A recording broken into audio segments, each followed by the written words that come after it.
Hello everyone, welcome to the channel and this is part 2 class of unit number first. Unit first, introduction to essential of business communication. So start करते हैं इस class को and ये जितने भी topic है इन सभी को वी कवरीड इन पार्ट 1 क्लास. सो अगर आपने पार्ट 1 की क्लास को नहीं देखा है तो आप जाके जरूर से देखना, आपको प्लेलिस्ट दिख जाएगी, उसमें आपको सभी क्लासेस बिल्कुल प्रॉपर मैनर में बिल्कुल सिस्टमैटिक तरीके से मिल जाएगा. And also you can take help from description box, वहां पर भी आपको लिंक मिल जाएगी. तो इस क्लास को स्टार्ट करते हैं. आज की इस क्लास को हम यहाँ से स्टार्ट करेंगे. कनिसेक्स या काइनेसिक्स और बॉडी लैंग्वेज, इन तीनों का मीनिंग सेम ही है. तो देखो, जब भी किसी चीज के ऊपर स्टडी किया जाता है, रिसर्च किया जाता है, तो उसका कोई भी एक नाम रखा जाता है. सेम यहाँ पर ये जो टॉपिक है इसमें हम किसी ना किसी चीज के बारे में पढ़ेंगे कि किसके ऊपर स्टडी किया जा रहा है और उसका नेम क्या है. तो ये जो फर्स्ट है जिसको हम काइनेसिक्स भी कह सकते हैं, बॉडी लैंग्वेज भी कह सकते हैं और इसे हम कनिसेक्स भी कह सकते हैं. तो इसको डिस्कस करते हैं. क्या है, देखो, जब भी किसी हमारे बॉडी के किसी पार्ट के ऊपर, मतलब पार्ट के किसी मूवमेंट के द्वारा, जैसे कि हम हैंड के थ्रू कई बार मूवमेंट करते हैं, लाइक अगर हम किसी से बातचीत करें तो हमारे हैंड के जो मूवमेंट है ऑटोमेटिक तरीके से चलते रहते हैं, या हमारे फेस का जो एक्सप्रेशन है हमारी बातों के अकॉर्डिंग चेंज होते रहते हैं. तो क्या है कि हमारी बॉडी का जितने भी पार्ट्स है वो सभी क्या है, अकॉर्डिंग टू बात हमारी चेंज होते रहते हैं. तो इसको डिस्कस करते हैं. Kinesics is the study and interpretation of non verbal communication related to the movement of any part of the body और the body as a whole. इसका मीनिंग क्या है कि जब भी हमारे शरीर के किसी हिस्से को लेकर, या हमारे हाथ या हमारे पैर या हमारे फेस के थ्रू, जब भी हमारे शरीर के किसी भी हिस्से को लेकर या फिर पूरे शरीर की ही बात करें, मतलब पूरी बॉडी की ही बात करें, अगर इससे रिलेटेड अगर जो भी मूवमेंट होते हैं अगर उनको लेकर हम स्टडी करें, उनको लेकर हम रिसर्च करें, तो ये कहलाता है हमारा काइनेसिक्स और बॉडी लैंग्वेज. कि इससे पता चलता है कि हमारी बॉडी का जो लैंग्वेज है वो हमें क्या प्रदर्शित कर रहा है, क्या बताना चाह रहे हैं. इसके बाद में लिखा है कि ये जो वर्ड है ये कहाँ से आया है. ये एक रूट वर्ड से आया है जिसका मतलब है मूवमेंट, और ये एक तरीके से रेफर करता है कि study of hand, arm, body, face movement, कि जब भी हम अपने हाथों का इस्तेमाल करते हैं कुछ ना कुछ मूवमेंट करने के लिए, अपने बॉडी का, अपने आर्म का, अपने फेस का, इस तरीके से अपने बॉडी, पूरे बॉडी पार्ट का जब हम यूज करते हैं बातचीत के दौरान, और जब वो मूवमेंट चेंज होते रहते हैं कुछ कुछ बातों के अकॉर्डिंग, तो ये कहलाता है हमारा काइनेसिक्स या फिर body language. So I hope आपको ये क्लियर हो गया होगा. इसके बाद में नेक्स्ट है पैरा लैंग्वेज. तो इसके बाद में देखो ये चीज आपको क्लियर हो गया होगा. मैं आपको एक सिंपल लाइन में बस इसको थोड़ा सा रिवीजन करवा देना चाहती हूँ. इसका मतलब क्या है, काइनेसिक्स का और बॉडी लैंग्वेज का मतलब एक ऐसी स्टडी जब हम अपने शरीर के किसी भी पार्ट को लेकर या फिर पूरे बॉडी को लेकर ही जब तरह तरह के मूवमेंट किए जाते हैं, तो उसके ऊपर जब हम स्टडी करते हैं, यही कहलाता है हमारा काइनेसिक्स या फिर बॉडी लैंग्वेज. जैसे कि देखा होगा कि जब हमारे टीचर जब हमसे कुछ भी डिस्कस करते हैं तो उनके हैंड्स के जो मूवमेंट है वो ऑटोमेटिक चेंज होते रहते हैं, या फिर जो हमारे घर के मतलब फैमिली मेंबर में भी, हमारे फ्रेंड्स में भी कई सारे पर्सन की ऐसी हैबिट रहती है कि वो अपनी बातचीत के दौरान अपने हैंड को या अपने फेस में तरह तरह के एक्सप्रेशन जो है वो चेंज करते रहते हैं. तो ये सारे जो मूवमेंट बदलते रहते हैं इसी को हम कहते हैं बॉडी लैंग्वेज या फिर काइनेसिक्स. सो यहाँ पे आपको क्लियर हो गया होगा. इसके बाद में नेक्स्ट है पैरा लैंग्वेज.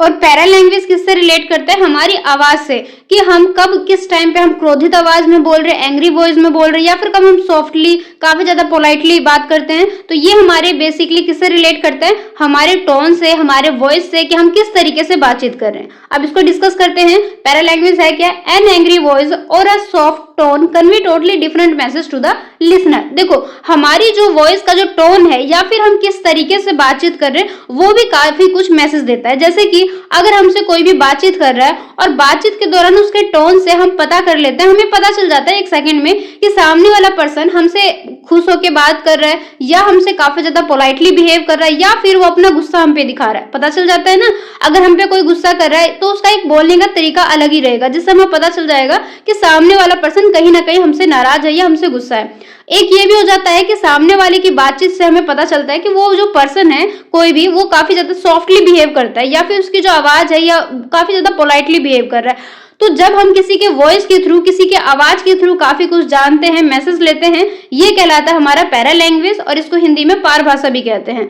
तो ये क्या है कि हमारे वॉइस से रिलेट करता है कि हम कितने नरम स्वर से बात कर रहे हैं या फिर हम कितने क्रोधित आवाज में बात कर रहे हैं. तो यहाँ पर देखो बेसिकली यहाँ पर दो तरीके से जो इस्तेमाल किए जाने वाले एग्जाम्पल दे रखा है, इसके बारे में और डीपली डिस्कस करेंगे. जैसे कि हमारे टेक्स्ट हो गए, मतलब कि हमारे आवाज हो गए, हमारे शब्द हो गए, या फिर हम किस तरीके से अपने आवाज का प्रवाह कर रहे हैं, कि हमारा वर्ड स्ट्रेस किस तरीके से है, इसके कुछ फीचर्स है. तो इसको वन बाय वन डिस्कस करते हैं. फर्स्ट वह है हमारा वॉइस। वॉइस का मतलब क्या हो गया? आवाज। ये यहाँ पर क्या बताएगा कि it immediately defines the speaker, tells us his or her social and educational background and also the person gender. तो देखो आवाज से हम क्या क्या पता करते हैं। फर्स्टली देखो मैं आपको क्लासेस प्रोवाइड कर रही हूँ, अगर आप फर्स्ट टाइम क्लास को देखोगे तो आपको वॉइस से ही पता चल जाएगा ना कि हाँ कोई ना कोई फीमेल टीचर है जो कि हमें क्लासेस को प्रोवाइड करे। हो सकता है किसी चैनल पे आपको कोई मेल पर्सन है, मेल टीचर है, वो आपको क्लासेस प्रोवाइड कर रहे हैं। आप उनका फेस देखो या ना देखो, आप उनकी आवाज से ही पता कर लोगे कि हमारे टीचर मेल है या फीमेल है। तो वो क्या हो गया, वो वॉइस के थ्रू ही आपको पता चला ना। तो ये वॉइस में क्या बताया गया है कि यहाँ पर तुरंत ही स्पीकर के बारे में पहचान मिल जाती है कि स्पीकर है कौन, या फिर उसकी जो सामाजिक या फिर उसकी जो एजुकेशनल बैकग्राउंड है वो क्या है, और साथ साथ ही ये भी पता चल जाता है कि वो किस जेंडर से बिलोंग करता है। जैसे कि फीमेल टीचर है या फिर मेल टीचर है।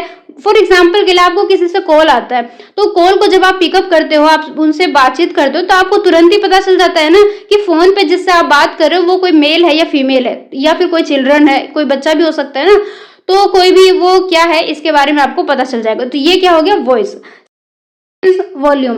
Change in volume tell us about the distance of communicator. यहाँ पर क्या है कि डिस्टेंस का बात करेंगे, यहाँ पर वॉल्यूम के थ्रू ही कई बार हमें ये पता चल जाता है कि सामने वाला पर्सन जिससे भी हम बातचीत कर रहे हैं उनसे हमारी डिस्टेंस कितनी है। फॉर एग्जाम्पल के लिए आप बैठे हो, आपके घर के कोई भी मेंबर आपसे कुछ बोलते हैं, तो आप उनकी वॉल्यूम के थ्रू आपको पता चल जाएगा कि वो पास में आके आपसे बातचीत कर रहे हैं या फिर किसी दूसरे रूम से आपको बुला रहे हैं। तो इससे पता चल जाता है ना कि जो कम्युनिकेटर है, जो बातचीत करने वाला पर्सन है, उससे आपकी डिस्टेंस कितनी है। उनकी पोजीशन के बारे में पता चल जाता है, पब्लिक और प्राइवेट जो कन्वर्सेशन हो रहा है उसके बारे में, पूरी कंडीशन के बारे में आपको पता चल जाता है। तो ये क्या है? वॉल्यूम के बारे में है। नेक्स्ट है पिच। पिच का मतलब क्या होता है? ये डिग्री बताता है कि हमारी जो टोन है, हमारी जो वॉइस है, उसकी तीव्रता कितनी है। जैसे कि हम कई बार क्या होता है कि हम चिल्ला के बोलते हैं, कई बार क्या होता है कि हम काफी ज्यादा स्लो में बोलते हैं। तो वो सारी क्या है? हमारी डिग्री है कि हम कितनी ज्यादा हाईनेस से बोलते हैं या फिर हम लोनेस से बोलते हैं। तो इसको डिस्कस करते हैं। पिच क्या है? It is the degree of highness or lowness of sound and makes the conversation lively or boring। देखो पिच का मतलब यहाँ पर बताया गया कि ध्वनि की उच्चता कितनी है, हाईनेस कितनी है, उसकी निम्नता कितनी है डिग्री की। और बातचीत जो है कई बार हमारी काफी ज्यादा जीवंत रहती है, काफी ज्यादा मतलब कि इंटरेस्टिंग रहती है, कई बार वो बोरिंग भी हो जाता है। फॉर एग्जाम्पल के लिए देखो कई बार आपके स्कूल में, कॉलेज में या कहीं भी अगर आप कोई भी शो देख रहे हो, कोई भी पार्टी अटेंड कर रहे हो, तो वहां पर स्टेज पे अगर कुछ भी बता रहे हैं, मान लो कोई भी उन्होंने बातचीत को हमारे साथ में शेयर किया, कई बार क्या हो जाता है कि वो पर्सन, उनका जो डिग्री है बोलने का, हाईनेस है, वो इस तरीके से रहता है कि हम काफी ज्यादा इंटरेस्ट लेते हैं, उनकी बातों को सुनना चाहते हैं। बट कई बार ऐसा हो जाता है कि वो इस तरीके से बातचीत करते हैं कि हमें वहां पर बोरिंग फील होता है। तो ये क्या है? ये है डिग्री ऑफ हाईनेस और लोनेस, कि सामने वाला पर्सन जो बातचीत कर रहा है, जो कम्युनिकेटर है, वो कितनी हाईनेस के साथ में बात कर रहा है या कितनी स्लो में बात कर रहा है। ये कहलाता है पिच। जैसे कि कई बार हम बहुत ही तेज से चिल्ला के बोलते हैं किसी भी बात को, कई बार क्या हो जाता है कि हम उसी चीज को काफी ज्यादा आराम से बोलते हैं। तो वो हमारी एक पिच कहलाती है कि हम कितनी तेजी से बोलते हैं या फिर कितनी आराम से बोलते हैं। इसके बाद में वर्ड स्ट्रेस को लेकर बात करेंगे। कई बार क्या हो जाता है कि यहाँ पर हम मेनली गुड स्पीकर की बात करेंगे। गुड स्पीकर कौन कहलाता है? एक अच्छा वक्ता कौन कहलाता है? जो हमेशा लिसनर को ध्यान में रखे। वो हमेशा ऐसी बातचीत को बोलेगा जिससे लिसनर ज्यादा से ज्यादा इंटरेस्ट लेगा। तो वो हमेशा क्या करेंगे? हमेशा ऐसी बातचीत को रखना चाहेंगे, ऐसी बातों को बताना चाहेंगे कि हमारा जो लिसनर है वो रुचि ले सके हमारी बातों में। तो ये वर्ड स्ट्रेस को लेकर बातचीत कर रहे हैं कि कई बार क्या हो जाता है कि हम इस तरीके से बातचीत करते हैं कि हमारा लिसनर उसमें बिल्कुल भी रुचि नहीं लेता है, उसे लगता है कि बस बेकार की बातें हैं या फिर हमारे काम की बातें नहीं है। तो यहाँ पर वर्ड स्ट्रेस को लेकर बातचीत कहा गया कि हमारी तनाव, हमारे वर्ड के जो तनाव है वो कैसे रहते हैं, आनंद वाला रहता है या फिर वो कहीं ना कहीं परेशान करने वाली चीजें रहती है। इसके बाद में नेक्स्ट है inflection and non fluencies are small bit of sounds and filler words we sometime use in spoken language. देखो कई बार क्या हो जाता है कि जैसे हम बातचीत करते हैं तो हम बोलते बोलते बीच में ब्रेक लेते हैं कुछ सेकंड का। जैसे कि मैं आपको एग्जांपल के लिए बताऊंगी तो आपको ज्यादा समझ आएगा। जैसे कि देखो इस सेंटेंस को ले लो, पैरा लैंग्वेज के बारे में बातचीत कर लो। अगर मैं आपको इसको इंग्लिश रीड करके बताऊं तो मैं क्या करूंगी, यहां से लेके नॉन स्टॉप बिना बीच में ब्रेक लिए हुए मैं यहां तक बोलूंगी। इसके बाद में यहाँ पर पॉइंट आ गया तो मैं यहाँ पर क्या करूंगी, 1 सेकंड के लिए ब्रेक ले लूंगी। उसके बाद में यहाँ से मैं बोलना फिर से स्टार्ट करूंगी, यहाँ पे आके मैं ब्रेक लूंगी। तो बीच बीच में ये जो हम ब्रेक लेते हैं कुछ सेकंड का, अपनी बातचीत को अलग अलग रखने के लिए, तोड़ने के लिए, टुकड़ों में जो बांट देते हैं हम, इसी को बोलते हैं इन्फ्लेक्शन या फिर नॉन फ्लुएंसीज, जिसे हम अपनी बातचीत में, अपनी स्पोकन लैंग्वेज में मोस्टली यूज करते हैं। दी साउंड मार्क आवर मूड। एक तो ये हमारे मूड को मार्क करने में हेल्प करते हैं, बताते हैं कि हमारा मूड किस तरीके से, and can identify our social culture and linguistic background. और ये आइडेंटिफाई करते हैं हमारे सामाजिक, सांस्कृतिक और भाषा के बैकग्राउंड को किस तरीके से, जैसे कि हम किस स्टेट से बिलोंग करते हैं, वहाँ की हमारी लैंग्वेज क्या है, हमारा कल्चर क्या है। तो हर एक स्टेट के अपना अपना एक कल्चर है, अपनी अपनी एक भाषा है जिसे हम लोकल लैंग्वेज कहते हैं। तो इससे प्रदर्शित हो जाता है कि कौन पर्सन किस स्टेट से बिलोंग करता है, क्योंकि कहीं ना कहीं उनके टोन में या फिर उनके धर्म से या फिर उनके जो कल्चर है उससे पता चल जाता है। जैसे कि मान लो एक पंजाबी पर्सन है जो पंजाब से बिलोंग करता है, तो उसकी लैंग्वेज से ही पता चल जाएगा, या फिर उनका जो कल्चर है जब वो फेस्टिवल को मनाएंगे तो उनसे पता चल जाएगा कि हाँ ये पर्सन यहाँ से बिलोंग करता है। तो इस तरीके से हर एक स्टेट की अपनी अपनी लैंग्वेज है, तो ये आइडेंटिफाई करने में हेल्प करते हैं कि उनका सामाजिक, सांस्कृतिक या फिर भाषा के बैकग्राउंड क्या है। इसी के साथ में ये जो चीज है, इससे ये भी पता चल जाता है कि हमारा मूड कैसा है, हम एंगर तरीके से बात करें, क्रोधित बात करें, या फिर काफी ज्यादा सरप्राइज होकर बात करें, शॉक्ड होकर बात करें। ये सारी चीजें जो है आइडेंटिफाई कर देती है, कहीं ना कहीं शो कर देती है, और इसको हमेशा हमें अवॉइड करना चाहिए अपने स्पीकिंग के दौरान। मतलब कि इन सारी चीजों को कहीं ना कहीं थोड़ा सा अवॉइड करने की कोशिश करना चाहिए। देन इसके बाद में नेक्स्ट है टॉपिक प्रोक्सिमिक्स, जिसे हम हिंदी में बोलते हैं प्रोक्सिमिक्स। अब देखो ये क्या है, जैसे मैं आप स्टार्टिंग से मैंने आपको बताया कि हर एक चीज के ऊपर स्टडी किया जाएगा, और जिसके ऊपर स्टडी किया जाएगा उसका एक नाम रखा जाएगा। तो प्रोक्सिमिक्स क्या है? Proxemics is the study of how space is used in human interaction. ये जो प्रोक्सिमिक्स है, ये इस बात का अध्ययन करता है कि जब कोई भी जो ह्यूमन है, कोई भी जो दो पर्सन है या दो व्यक्ति है, जब आपस में बातचीत करते हैं तो उनके बीच में कैसा स्पेस है। अब सोचो कि कौन सा स्पेस है, दूरी वाला स्पेस या कैसे वाला स्पेस। तो इसको देखो काफी सारे टाइप्स है, वन बाय वन समझेंगे कि कौन सा स्टडी किस स्पेस से रिलेट करता है। देखो फर्स्ट है यहाँ पर इंटीमेट स्पेस। ये कौन सा स्पेस को लेकर बात करेंगे? Intimate space is the most private zone reserved for family and very close friend where minimum words are needed to communicate. एक फर्स्ट सबसे पहले कौन सा स्पेस हो गया? इंटीमेट स्पेस हो गया, जिसको हम हिंदी में अतरंग बोलते हैं, अतरंग स्थान बोलते हैं। ये सबसे ज्यादा प्राइवेट जोन में आते हैं। क्यों आते हैं? क्योंकि ये जो स्पेस है ना, ये हम अपनी फैमिली के साथ में या फिर जो हमारे बहुत ही ज्यादा क्लोज फ्रेंड होते हैं उनके साथ में रखते हैं, जहां पर हमें बहुत ही कम से कम वर्ड यूज करने होते हैं अपनी बातचीत के दौरान, और उसी से हमारा जो कम्युनिकेशन है वो कंप्लीट भी हो जाता है। कहीं ना कहीं हम कम वर्ड का यूज करके अपनी बातचीत को रखते हैं। ये काफी ज्यादा प्राइवेट जोन होता है। याद रखना सारे वर्ड्स को। इंटीमेट स्पेस किससे रिलेट करता है, पर्सनल किससे रिलेट करता है? तो इंटीमेट स्पेस जो है वो हमारे प्राइवेट चीजों से, प्राइवेट मतलब कि हमारे फैमिली और फ्रेंड के साथ में जो स्पेस है ना, उसको कहीं ना कहीं शो करेगा। इसके बाद में नेक्स्ट है personal space. Personal space, as this space is used with immediate senior or subordinates, close associate and friend। देखो वर्क प्लेस पर क्या है कि हमारे ऊपर काफी सारे सीनियर भी होते हैं।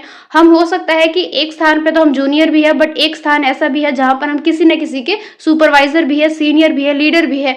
तो हर एक पर्सन के साथ में कोई ना कोई वहां पर रिलेशन बन जाता है, कहीं पे सीनियर वाला, कहीं पे जूनियर वाला, कहीं पे फ्रेंड वाला। तो यहाँ पर क्या है, वर्क प्लेस पे जब इस तरीके के स्पेस को बनाया जाता है कि हम ध्यान में रखते हैं कि हमें अपने सीनियर के साथ में कैसे स्पेस को मेंटेन करना है, अपने जूनियर के साथ में कैसे, अपने फ्रेंड के साथ में कैसे। तो ये हो जाता है हमारा personal space. But body language continues to be important here. और यहाँ पर क्या है, बॉडी लैंग्वेज को जो एक शारीरिक तरीके से जो हम प्रदर्शित करते हैं अपनी बातचीत के दौरान, इसको बहुत ही ज्यादा महत्व दिया जाता है यहाँ पर। इसके बाद में नेक्स्ट है social space. Social space is best suited for organization as most business communication like meeting, instruction, negotiation and professional interaction take place within this space। Social space किससे रिलेट करेगा? सामाजिक स्पेस से, जो कि कहाँ पर मेनली आपको दिखाई देगा? किसी भी संगठन के अंदर, किसी भी संस्था के अंदर आपको देखने को मिलेगा। और ये सबसे ज्यादा यूज कब किया जाता है? जब मान लो वहां पर मीटिंग हो रहा है, कोई भी बातचीत हो रही है, कोई भी बैठक चल रही है, कोई भी निर्देश दिया जा रहा है, तो वहां पर क्या है, इन सभी चीजों का यूज किया जाता है। और उस टाइम पे जो स्पेस को मेंटेन करके रखा जाता है या फिर जो स्पेस बना के रखा जाता है, that is called social space. इसके बाद में next public space. Public space is the space where paralanguage skills are required as the most of distance of 12 feet or more crosses the hearing as well as visual range and audio equipment is required to the speaker to be heard। यहाँ पर कहा गया है कि जो public space है, जिसे हम हिंदी में सार्वजनिक स्थान कहते हैं, ये एक ऐसा स्पेस है जो कि कहीं ना कहीं यहाँ पर हमारे स्किल को लेकर ज्यादा बताते हैं कि यहाँ पर एक स्किल बहुत ही ज्यादा मोस्ट उसको महत्व दिया जाता है। यहाँ पे दूरी जो है वो मिनिमम ऐसे 12 फीट मान रहे, इसको हम दूरी के तौर पर देख रहे कि कितना दूरी होना चाहिए, क्योंकि पब्लिक स्पेस पे बहुत सारे पर्सन होते हैं, सभी अननोन रहते हैं, कोई किसी को नहीं जानता है। एक दो को तो हम चलो जान भी लेते हैं अगर हम पब्लिक स्पेस पे निकल जाए तो, बट ऐसा मोस्टली नहीं हो पाता है, मोस्टली वहां पे अननोन होते हैं। तो वहां पर क्या है, हम ज्यादा से ज्यादा डिस्टेंस बना के रखते हैं, मतलब मिनिमम एक 12 फीट का हो जाता है। और इसी के साथ में it is important to note that personal space zone may differ from culture to culture. और ये जो स्पेस है, यहाँ पर इस चीज को जानना जरूरी है कि जो व्यक्तिगत स्थान, जो पर्सनल स्थान है, जिसे हम व्यक्तिगत स्थान भी कहते हैं, ये संस्कृति से संस्कृति मतलब कल्चर टू कल्चर जो है बिल्कुल अलग भी हो सकता है, डिफर भी हो सकता है, चेंज भी हो सकते हैं। ये हो गया पब्लिक स्पेस। तो यहाँ पर हमने सारे स्पेस को लेकर बात किया, एक बार इसको रिवाइज कर लेते हैं। प्रोक्सेमिक्स एक ऐसी चीज है जब हम स्टडी करते हैं स्पेस को लेकर, दैट इज कॉल्ड प्रोक्सेमिक्स। यहाँ पर कुछ टाइप्स पाए जाते हैं। फर्स्ट है इंटीमेट स्पेस, जो कि प्राइवेट स्पेस को बताएगा, जो कि हम अपने फ्रेंड या फैमिली के साथ में मेंटेन करके रखते हैं।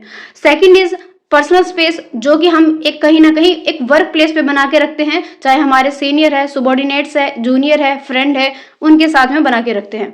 सोशल स्पेस मतलब कि सामाजिक वाला स्थान, ये भी कहीं ना कहीं हमारे वर्क प्लेस पे भी बना के रखा जाता है, जहाँ पर मतलब कि सामाजिक तौर पर सारे लोग आपस में जुड़े हुए रहते हैं और काफी सारी चीजों में इसका भी यूज किया जाता है। पब्लिक स्पेस, जो कि हम मेनली जो पब्लिक स्थान होते हैं वहां पर मेंटेन करके रखते हैं। तो ये थे कुछ स्पेस के बारे में। Chronemics time language. Chronemics is the study of the use of time in non-verbal communication. Non-verbal communication के अंदर जब हम इस बात के ऊपर स्टडी करते हैं टाइम को लेकर, उसको बोलते हैं क्रोनेमिक्स। तो सभी चीजों का आप वन वर्ड में याद रखना कि क्रोनेमिक्स किससे रिलेट करता है, प्रोक्सेमिक्स किससे रिलेट करता है, काइनेसिक्स किससे रिलेट करता है, वन वर्ड में। जैसे क्रोनेमिक्स किससे रिलेट करता है, टाइम लैंग्वेज के बारे में। जब टाइम को लेकर स्टडी किया जाता है कम्युनिकेशन के अंदर, संचार के अंदर, जब हम स्पेशली टाइम के ऊपर रिसर्च करते हैं, स्टडी करते हैं, तो वो जो स्टडी है उसको ही बोलते हैं हम क्रोनेमिक्स। इसके बाद में नेक्स्ट है हैप्टिक्स। ये होता है टच को लेकर, स्पर्श को लेकर, कि कौन पर्सन हमारे साथ में कैसा टच करता है तो उससे हमें क्या मैसेज मिलता है, वो हमारे साथ में फ्रेंडली है या फिर हमें प्रोत्साहित कर रहा है, मोटिवेट कर रहा है, या फिर उसका बैड टच है। तो इससे हम जान लेते हैं। The study of touching behaviour is called haptics.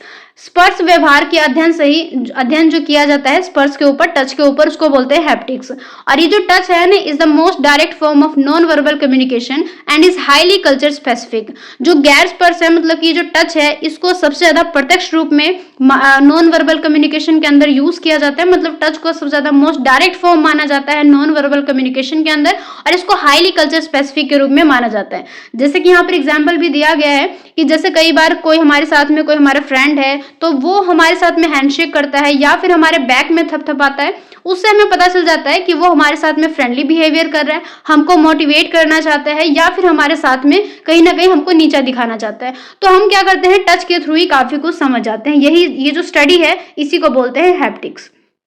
इसके बाद में नेक्स्ट है साइलेंस, मतलब कि मौन, बिल्कुल चुपी हो जाना।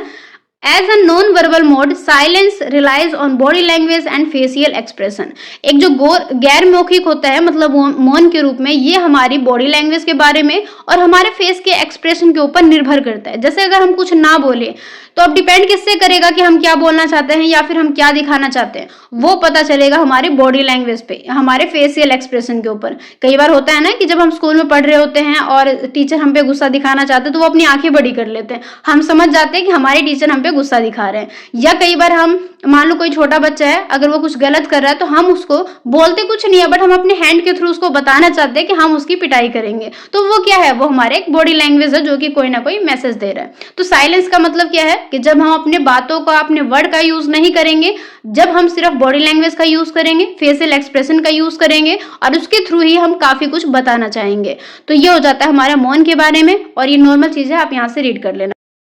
Listening in oral communication cycle. Listening का जो ओरल कम्युनिकेशन का जो साइकिल चलता है, उसमें जो मैसेज का जो लिसनर है, मतलब मैसेज को जो सुनने वाला जो व्यक्ति है, उसको भी बहुत ज्यादा महत्वपूर्ण माना जाता है, क्योंकि कहीं ना कहीं हम अपने मैसेज की तरफ जब एंड करते हैं पूरे प्रोसेस को लेकर, तो वहां पर लिसनिंग, एक लिसनर भी आता है, एक पॉइंट आता है जहां पर क्या है कि जो स्पीकर बोलना चाहता है उसकी बात को लिसनर के द्वारा सुना जाता है और फिर रिस्पॉन्स किया जाता है।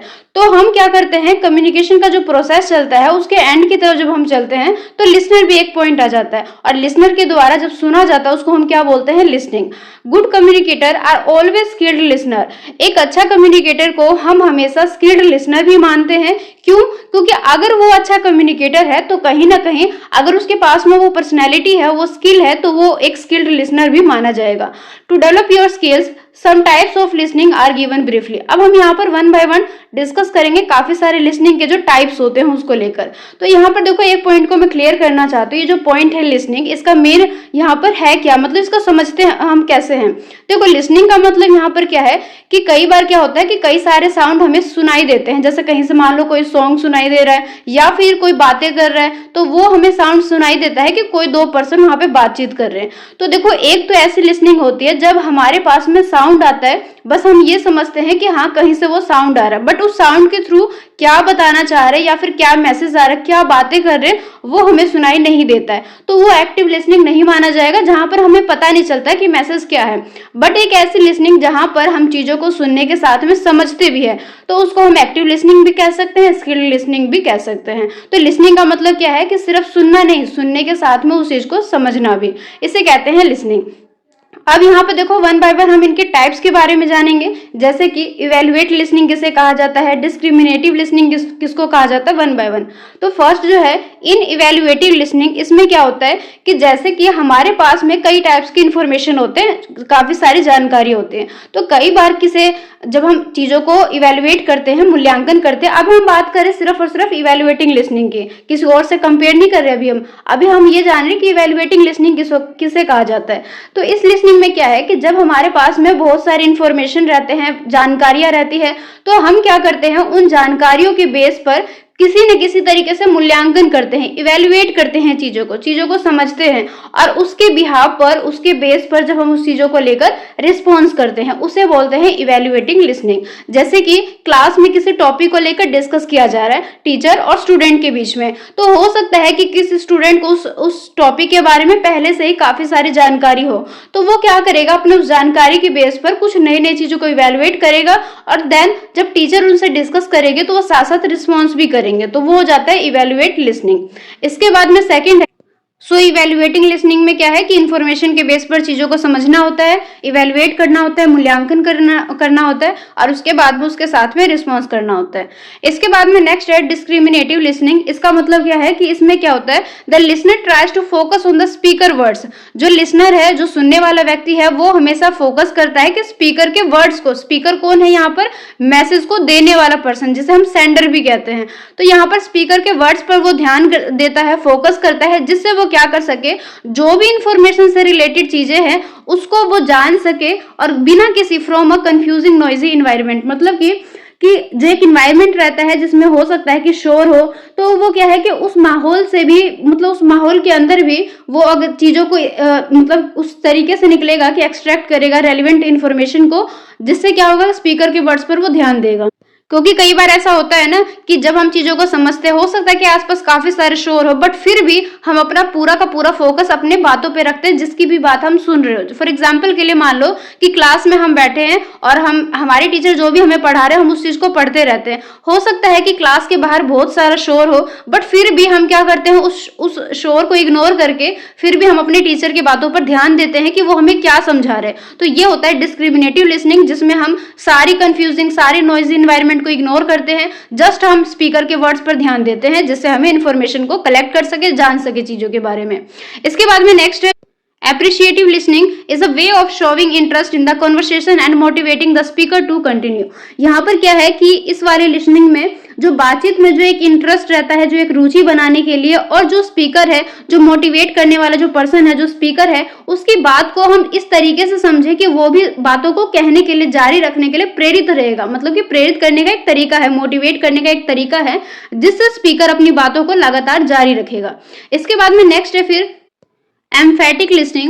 The listener relate to the message to the speaker emotional state to go beyond the superficial meaning। इस वाले में क्या है कि ये भी एक listening का ही टाइप माना जाएगा, जिसमें लिसनर क्या करेगा, स्पीकर के साथ में इस तरीके से कनेक्ट होकर रहेगा, इस तरीके से वो जो कंडीशन है उस टाइम पे, भावनात्मक जो एक स्थिति बनी हुई है, इमोशनल जो एक वहां पे स्टेट बना हुआ है, उसको बनाए रखने में एक तरीके से हेल्प करता है, किसके, स्पीकर की हेल्प करता है। Channels of communication. तो चैनल्स ऑफ कम्युनिकेशन का मतलब है संचार के चैनल, कि संचार के कौन कौन से चैनल होते हैं। फर्स्ट है ऑर्गेनाइजेशनल स्ट्रक्चर, जिसे हम हिंदी में संगठनात्मक संरचनाएं कहते हैं। और जब इसे डिवाइड किया जाता है तो वन बाय वन काफी सारे पॉइंट है। फर्स्ट है लाइन स्ट्रक्चर, जिसे हम हिंदी में रेखा संरचनाएं कहते हैं। तो इसे समझते हैं इसमें क्या कहा गया है। तो देखो, किसी भी संगठन के अंदर काफी सारे लेवल्स पाए जाते हैं। ऐसे हम तो 3 लेवल्स की बात करते हैं, बट कई सारे लेवल्स पाए जाते हैं, ये डिपेंड करता है कंपनी के ऊपर। तो यहाँ पर जितने भी लेवल्स पाए जाते हैं तो उन सभी में क्या क्या है, काफी सारे काम किए जाते हैं, जैसे कि इंस्ट्रक्शन प्रोवाइड किया जाता है, रिपोर्ट्स को रिसीव किया जाता है, रिक्वेस्ट हो गया, इस तरीके से काफी सारे काम किए जाते हैं। तो यहाँ पर क्या है कि जितने भी लेवल्स पे ऐसे लोग काम करते हैं वो हमेशा क्या करते हैं, इंस्ट्रक्शन को, उनके रिपोर्ट्स को, उनके रिक्वेस्ट को हमेशा कहीं ना कहीं से लेते हैं और अपने नीचे स्तर पर जो उनके लोअर, जो उनसे निचले स्तर पर जो काम करते हैं उनको इन सभी के थ्रू कहीं ना कहीं उनको प्रशासन करते हैं, इंस्ट्रक्ट करते हैं और इस तरीके से सीक्वेंस में काम को प्रॉपर तरीके से कंप्लीट किया जाता है। तो इसे कहते हैं रेखा संरचनाएं। इसके बाद में फिर this structure maintain ease and clarity in movement of information. इससे क्या हो जाता है कि जैसे कि जो इंफॉर्मेशन का जो एक फ्लो जा रहा है, जो एक मूवमेंट जा रहा है, जहां पर काफी सारी जानकारियां हैं, उन सभी के लिए क्या करते हैं कि एक सहजता तरीके से, एक स्पष्टता, जो एक क्लैरिटी है वो बनाए रखते हैं। बट क्या होता है कि जो लार्ज ऑर्गेनाइजेशन होता है, जो कि बड़े संगठन होते हैं, उसमें क्या है कि संचार की जो बहुत एक लंबी सी पूरी लाइन प्रक्रिया में देरी कर सकते हैं। जैसे अब जितने बड़े संगठन होंगे, काम का जो टाइमिंग है या फिर काम जो है काफी सारे पर्सन के द्वारा कंप्लीट किया जाएगा। तो बड़े संगठन में क्या हो जाता है, इसको लेकर यहाँ पर डिले भी हो सकता है, कि इस प्रोसेस में लेट भी हो सकता है, क्योंकि वहां पर काम को काफी सारे वन बाय वन काफी स्टेप्स में से होकर गुजरना पड़ता है। तो वहां पर इसको लेकर देर भी हो सकता है। तो संचार की लंबी जो लाइन लगी रहती है उसको छोटा करने के लिए यहाँ पर क्या किया जाता है कि सामान्य जो देखोगे आप, नोटिस हो गया, न्यूज लेटर हो गया, इन सभी का यूज किया जाता है। टाइम टू टाइम वहां पर मीटिंग बिठाई जाती है और इस तरीके से अपने ही संगठन को बार बार उसको एक रिस्ट्रक्चर किया जाता है, नए नए चीजों को लाकर पूरी तरीके से उसकी जो संरचना है उसमें परिवर्तन किया जाता है। इसके बाद में नेक्स्ट कमेटी स्ट्रक्चर, जिसे हिंदी में समिति संरचना कहते हैं। तो यहाँ पर क्या है कि एक सिलेक्टेड ग्रुप बनाया जाता है, मतलब कि कुछ आदमी को वहां पर चूज करके एक ग्रुप बना लिया जाता है, मतलब सेलेक्ट करके पर्सन को, और एक ग्रुप का निर्माण कर लिया जाता है। और फिर जब उस ग्रुप का काम क्या हो जाता है, मान लो कोई भी जो बातचीत है, तो उस समूह को क्या होगा कि एक ग्रुप के ऊपर जब डिस्कस किया जाएगा किसी भी बात को लेकर, या फिर हम उस जॉब से रिलेटेड जब कोई भी बातचीत करना होगा, कोई भी वहां पर डिसीजन लेना होगा, तो इन सभी के लिए चुना जाता है कि जब भी इस तरीके से कोई भी बातचीत रहेगी तो इस कमेटी के द्वारा उस चीज को कंप्लीट किया जाएगा, काम को किया जाएगा। यहाँ पर क्या हो जाता है कि एक तरीके से डेमोक्रेटिक ग्रुप है, जहां पर प्रत्येक जितने भी वहां पर मेंबर्स है, सभी के लिए जो न्याय का जो एक तरीका है वो सभी के लिए इक्वल रहेगा, सबको अपनी अपनी जिम्मेदारी जो है वो फील करवाई जाएगी। इससे क्या होगा कि जितने भी वहां पर मेंबर्स है इस प्रक्रिया में समान तरीके से सारे इन्वॉल्व होंगे, सभी जो है उस काम के अंदर अपना अपना जो एक योगदान होता है वो सभी करते हैं। तो यहाँ से हमने क्या समझा कि कमेटी स्ट्रक्चर में है, एक तो पहले सिलेक्टिव ग्रुप बना लिया जाता है, उस ग्रुप का काम मेन क्या होता है कि जॉब से रिलेटेड जो भी उनका चर्चाएं की जाएंगी तो वो वहां पर डिस्कस किया जाएगा, डिसीजन लिया जाएगा और सभी को इस तरीके से रखा जाएगा, इस तरीके से उनको हम राइट्स प्रोवाइड करेंगे या फिर रिस्पॉन्सिबिलिटीज प्रोवाइड करेंगे, जिससे सभी व्यक्ति अपना अपना योगदान दे इक्वली तरीके से। उसके बाद में नेक्स्ट है फिर फंक्शनल स्ट्रक्चर, जिसे हम कार्यात्मक संरचना कहते हैं। This work as a link between expert and functional managers of various teams making specialist knowledge directly available to the group। ये क्या होता है कि जब बहुत सारे टीम के जो स्पेशलिस्ट होते हैं या फिर जो फंक्शनल मैनेजर्स होते हैं, जो कि इन सभी के बीच में कड़ी का काम करते हैं, लिंक करने का काम करते हैं, और स्पेशली क्या है जिससे जो एक स्पेशलिस्ट नॉलेज है वो डायरेक्टली तरीके से ग्रुप को वहां पर उपलब्ध कराई जा सके। तो कार्यात्मक संरचना का काम क्या है, एक तो लिंक बना के रखेगा ये, उसके बाद में ये डायरेक्टली नॉलेज को प्रोवाइड करेगा ग्रुप तक, ताकि ग्रुप जो है उससे बेनिफिट को ले सके। इसके बाद में मैट्रिक्स संरचना। Matrix management is an organisational structure in which some individual report to more than one supervisor or leader, relationship described as solid line or dotted line reporting. देखो मैट्रिक्स संरचना में क्या किया जाता है कि सबसे पहले कहा गया है कि मैट्रिक्स मैनेजमेंट क्या है, एक संगठनात्मक संरचना है, मतलब कि एक ऑर्गेनाइजेशनल स्ट्रक्चर है जहां पर कुछ इंडिविजुअली काफी सारे पर्सन होते हैं, काफी सारे व्यक्ति होते हैं, जो कि अपने काम के लिए कहीं ना कहीं मोर देन वन सुपरवाइजर या फिर लीडर को रिपोर्ट करते हैं, अपने अपने काम के लिए। क्या समझा हमने यहाँ पर कि जैसे कि देखो किसी भी काम को जब दिया जाता है किसी वर्कर को, किसी व्यक्ति को, तो जब उस काम को कंप्लीट कर लिया जाता है या फिर काम के रिगार्डिंग कोई भी बातचीत करनी हो तो वहां पर हम बातचीत किसको हम बताते हैं, या हमारे ऊपर जो भी सुपरवाइजर होता है या फिर हमारे ऊपर जो भी लीडर होता है हम उनको रिपोर्ट करते हैं, चाहे हमारा काम कंप्लीट हो जाए तब भी, या फिर काम से रिलेटेड अगर हमें कोई भी प्रॉब्लम है हम तब भी उस चीज को शेयर करते हैं। तो यहाँ पर क्या है कि मैट्रिक्स संरचना के अंदर किस तरीके से काम किया जाता है, यहाँ पर वर्कर के ऊपर या फिर कोई भी जो इंडिविजुअली पर्सन है, काफी सारे व्यक्ति हैं, उनके ऊपर एक से ज्यादा सुपरवाइजर या फिर लीडर पाए जाते हैं। मतलब कि अपने काम के लिए वो एक से ज्यादा सुपरवाइजर और लीडर को रिपोर्ट करेंगे अपने सभी चीजों के लिए। और यहाँ पर जो ये काम किया जाता है इस तरीके से, इनका जो पूरा स्वरूप है काम करने का, वो solid line or dotted line reporting के थ्रू किया जाता है। ये काम करने का एक तरीका है। इसी के साथ में ये जो पूरा स्ट्रक्चर है, मैट्रिक्स स्ट्रक्चर की हम बात करें, यहाँ पर एग्जीक्यूटिव प्रोजेक्ट मैनेजर हो गए, स्पेशलिस्ट फंक्शनल मैनेजर्स हो गए, ये सभी क्या करते हैं, ओवरऑल एक रिपोर्ट बनाते हैं, all report to an overall manager. और यहाँ पर क्या करते हैं, प्रबंधक को एक रिपोर्ट जो है ओवरऑल बनाकर फिर इसको प्रोवाइड करते हैं। ये पूरा एक काम करने का तरीका होता है मैट्रिक्स संरचना की। इसके बाद में नेक्स्ट टॉपिक है कम्युनिकेशन नेटवर्क, मतलब कि संचार नेटवर्क। यहाँ पर हम ये जानेंगे कि जब भी कम्युनिकेशन के प्रोसेस को कंप्लीट किया जाता है, जहां पर सेंडर के द्वारा मैसेज को सेंड किया जाता है और रिसीवर के द्वारा उसको समझा जाता है, रिसीव किया जाता है, तो किस तरीके से पूरा वर्क करता है किसी भी संगठन के अंदर, किसी भी ऑर्गेनाइजेशन के अंदर। तो वन बाय वन समझेंगे। यहाँ पर काफी सारे टाइप्स दे रखे हैं, लाइक व्हील नेटवर्क, चैन नेटवर्क, इस तरीके से दे रखा है। तो वन बाय वन सभी को समझते हैं। सबसे पहले दे रखा है wheel network. In wheel network each member communicate directly with this central figure. यहाँ पर क्या कहा गया है कि जो व्हील नेटवर्क होता है, यहाँ पर संगठन में जितने भी मामले होते हैं या जितने भी कामकाज किए जाते हैं, उनके पास में जितने भी आदमी है, जितने भी मेंबर है, वो सभी जो है डायरेक्टली, मतलब प्रत्यक्ष रूप से डायरेक्टली एक सेंटर में किसी न किसी से जुड़े हुए रहते हैं। जैसे कि अगर मैं आपको इसको ड्रॉ करके बताऊं तो थोड़ा सा आप समझने की कोशिश करना। मान लो कि ये एक पहिया है, एक व्हील जैसा दिखाई दे रहा है। यहाँ पे देखो क्या होगा कि मान लो ये बीच में एक पर्सन हो गया और यहाँ पे काफी सारे इस तरीके से पर्सन है। किसी संगठन का एक हम स्वरूप को बस क्रिएट करने की कोशिश कर रहे हैं। इस लाइन को बस मैं आपको समझाने की कोशिश कर रही हूँ। मान लो ये जो ग्रीन में मैंने जितने भी डॉट किए सारे एक पर्सन है, और ये जो बीच में, मतलब कि बिल्कुल यहाँ पे बीच में आपको एक ग्रीन कलर का पॉइंट दिखाई दे रहा है, ये भी एक मान लो एक पर्सन है।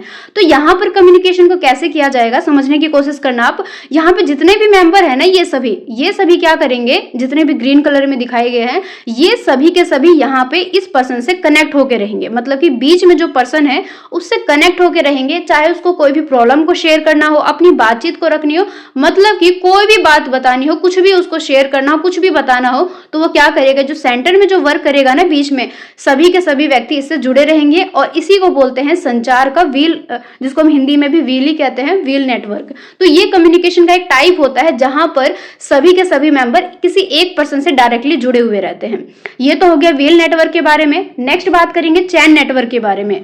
चैन नेटवर्क में क्या किया जाता है, figure control the communication between the central figure and other member. देखो इसमें कैसे किया जाता है कि यहाँ पर क्या हो जाता है कि बीच में एक ऐसा पर्सन होता है जो कि बीच में रहकर, मतलब कि दो चीजों के बीच में यहाँ पर बीच में रहेगा। कैसे रहेगा इसको थोड़ा सा हम ड्रॉ करके फिर समझने की कोशिश करते हैं।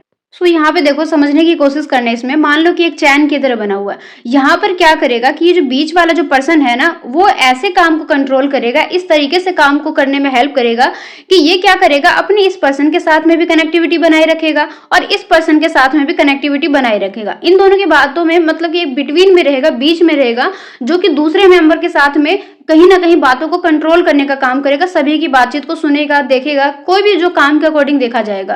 तो ये पूरा एक चैन नेटवर्क के रूप में हो जाता है। इसके बाद में नेक्स्ट है the circle network has no central figure as each member can communicate with any two closest member. अब देखो इसको समझना ध्यान से। यहाँ पर क्या कहा गया है कि एक जो सर्कल नेटवर्क है, इसका कोई भी केंद्रीय, मतलब कि एक सेंट्रल फिगर, सेंटर जैसे मान लो ये गोल है, इसके बीच में जो पॉइंट है, ये कौन, ये क्या है, ये एक सेंट्रल फिगर है ना, मतलब बीच वाला पॉइंट है, सेंटर है एक गोल का, एक पूरे राउंड का। तो यहाँ पर क्या है कि ऐसा इस तरीके से नहीं पाया जाता है कि बीच में कोई भी एक सेंटर फिगर हो, ऐसा इसमें नहीं पाया जाता है। यहाँ पर इस वाले पूरे ग्रुप के अंदर जितने भी व्यक्ति पाए जाते हैं, वो सभी के सभी किससे बातचीत कर सकते हैं, अपने किसी भी दो क्लोजेस्ट मेंबर से, मतलब कि अपने आसपास के दो मेंबर से बातचीत कर सकते हैं, अपनी किसी भी चीज को शेयर कर सकते हैं। अगर हम इसको फिगर के थ्रू इसको हम ड्रॉ करके समझने की कोशिश करें तो देखो ऐसे हम समझ सकते हैं इसको। देखो आप इसे इस तरीके से समझ सकते हो, थोड़ा सा समझने की कोशिश करना, ये कोई ड्राइंग नहीं है, बस आपको समझाने के लिए बना है। मान लो कि यहाँ पर एक पर्सन है कोई भी, ये क्या करेगा, किसी ऐसे दो पर्सन से बातचीत कर पाएगा। मतलब कोई भी चीज को शेयर किया जा सकता है। बातचीत करने का मतलब ये नहीं कि अपनी पर्सनल लाइफ को वहां पे जाके शेयर करेंगे, मतलब कि वर्क प्लेस पे जो भी कामकाज किया जाता है वो बातचीत। मान लो ये पर्सन है, ये अपने किसी दो नियरेस्ट से बात करेगा, ये अपने दो से, मतलब इनके आसपास में दो ऐसे मेंबर रहेंगे, दो से ज्यादा भी हो सकते हैं, मतलब कि कुछ ऐसे क्लोजेस्ट मेंबर रहेंगे जिनसे वो अपनी सारी चीजों को शेयर करेंगे। ये अपने दो से इस तरीके से, जो पूरा है ना, पूरा ऑर्गेनाइजेशन में, पूरे संगठन में, ये जो पूरा मतलब ग्रुप है, ग्रुपिंग है करने का जो तरीका है, ये पूरे संगठन में इस तरीके से चलती रहती है। अब यहाँ पर एक चीज ये जरूरी है कि ये जो पर्सन है ना, ये डायरेक्टली यहाँ पे आके बातचीत नहीं कर पाएगा। कोई भी पर्सन जो है डायरेक्टली किसी के पास आके बातचीत नहीं कर सकते। कोई भी जो पर्सन है अपने दो नियरेस्ट से बात करेंगे, अपने दो आसपास के व्यक्तियों से, मेंबर से बातचीत करेंगे। दो दो करके पूरा ग्रुप जो है पूरे संगठन में फैल जाता है और बातचीत जो है बिल्कुल इस तरीके से जारी रहती है। ये एक तरीका होता है पूरा कम्युनिकेशन प्रोसेस का। देन इसके बाद में जो नेक्स्ट पॉइंट में कहा गया है कि while all channel network is decentralised and allow free flow of information, जितने भी चैनल नेटवर्क होते हैं वो सारे के सारे डिसेंट्रलाइज्ड होते हैं और बिल्कुल फ्री फ्लो तरीके से इंफॉर्मेशन को फ्लो करने का एक तरीके से परमिशन देते हैं। कोई भी यहाँ पर network control by a central or authority. Figures are formal channel. यहाँ पर क्या है कि नेटवर्क जो है किसी एक केंद्रीय में आके, बिल्कुल बीच में आके, या फिर बहुत सारे व्यक्तियों के द्वारा, बिल्कुल जो इनके अथॉरिटी फिगर है उनके द्वारा यहाँ पर नियंत्रित किए जा सकते हैं। पूरा का पूरा एक फॉर्मल चैनल बना रहता है। इसके बाद में नेक्स्ट बात करेंगे फॉर्मल चैनल्स के बारे में कि फॉर्मल चैनल्स किसे कहा जाता है।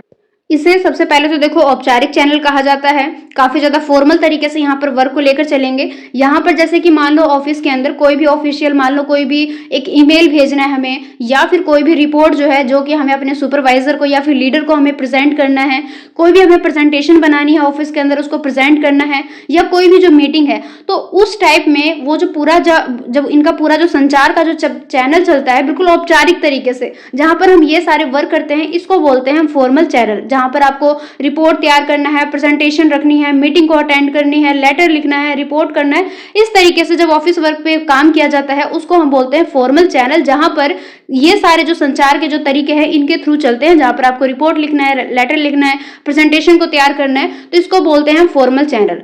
जो फॉर्मल चैनल है ये क्या करता है, जो functional share of authority and responsibilities, यहाँ पर क्या कहा गया है कि औपचारिक चैनल जो है बिल्कुल क्लियरली तरीके से, बिल्कुल साफ तरीके से, स्पष्ट रूप से जितने भी व्यक्तियों के अधिकार है या फिर जो भी उनकी जिम्मेदारी है, जो भी उनकी रिस्पॉन्सिबिलिटीज है, उनको साफ तरीके से बताता है कि किस पर्सन के क्या राइट्स है, उनके पास में क्या राइट्स है ऑफिस के अंदर, कि वो क्या क्या काम को कर सकते हैं, कौन कौन से वो डिसीजन ले सकते हैं, या फिर किस काम को वो कैसे कर सकते हैं। होता है ना कि वर्क प्लेस पे सभी के पास में कोई ना कोई राइट रहता है कि हाँ वो इस काम को अपनी मर्जी से कर सकता है, तो सभी के पास में राइट्स रहते हैं, साथ में रिस्पॉन्सिबिलिटीज को भी साफ तरीके से बता दिया जाता है कि इस काम के लिए आप ही जिम्मेदार रहोगे, आप ही इस काम को करवाओगे किसी भी तरीके से। तो ये पूरा जो है इस फॉर्मल चैनल के अंदर इस चीज को पहले से ही क्लियर कर दिया जाता है। It marks operation of the organisation easy as it divide it into functional unit. यहाँ पर क्या किया जाता है कि यहाँ पर काम को एक तरीके से यूनिट के अंदर डिवाइड कर दिया जाता है, विभाजित कर दिया जाता है। और जो ये जो this structured channel of communication makes routine matter systematic and authoritative. यहाँ पर क्या कहा गया है कि ये जो संचार का जो पूरा एक संरचित, मतलब कि पूरा एक स्ट्रक्चर वे में काम चलता है, जहां पर मामलों को काफी ज्यादा सिस्टमैटिक तरीके से किया जाता है, प्रॉपर तरीके से, जो एक काम को बिल्कुल अच्छे तरीके से किया जाता है। आप ऐसे समझो बिल्कुल सब कुछ सेट रहता है पहले से कि किस काम को कैसे करना है। Formal channel makes the operation efficient as it. देखो फॉर्मल चैनल के अंदर क्या है, जैसे हम बातचीत यही कर रहे हैं ना कि यहाँ पर सारे कामों को पहले से फिक्स कर दिया जाता है, चाहे हम उनके अधिकार की बात करें, चाहे उनकी जिम्मेदारी की बात करें, चाहे हम ये समझे कि काम को कितने रूटीन में, कितने सिस्टमैटिक तरीके से किया जाता है, सब कुछ पहले से ही प्री प्लान है। तो सब कुछ पहले से ही अगर हम प्लान करके चलेंगे, सब कुछ पहले से ही व्यवस्थित कर लेंगे, तो काम जो है वो ज्यादा से ज्यादा कुशल तरीके से, अच्छे तरीके से कंप्लीट होता है। यहाँ पर क्या है, देखो get work done through instruction order etcetera. यहाँ पर क्या है, काम को ज्यादा से ज्यादा, मतलब कि इंस्ट्रक्शन में जो भी निर्देश दिया जाता है, जो भी ऑर्डर दिए जाते हैं, उनके थ्रू कंप्लीट करवाया जाता है। इंफॉर्मेशन जो है वो काफी ज्यादा ऑथेंटिक रहते हैं, प्रमाणिक रहते हैं, मतलब कि बिल्कुल प्योर रहते हैं, इंफॉर्मेशन जो है बिल्कुल करेक्ट रहते हैं। और साथ में ही जो है, जो पीपल है, जो वहां पे काम करते हैं, जो पर्सन है, वो लोग अपनी जिम्मेदारी का पालन बिल्कुल अच्छे तरीके से करते हैं। ये पूरा है फॉर्मल चैनल के बारे में।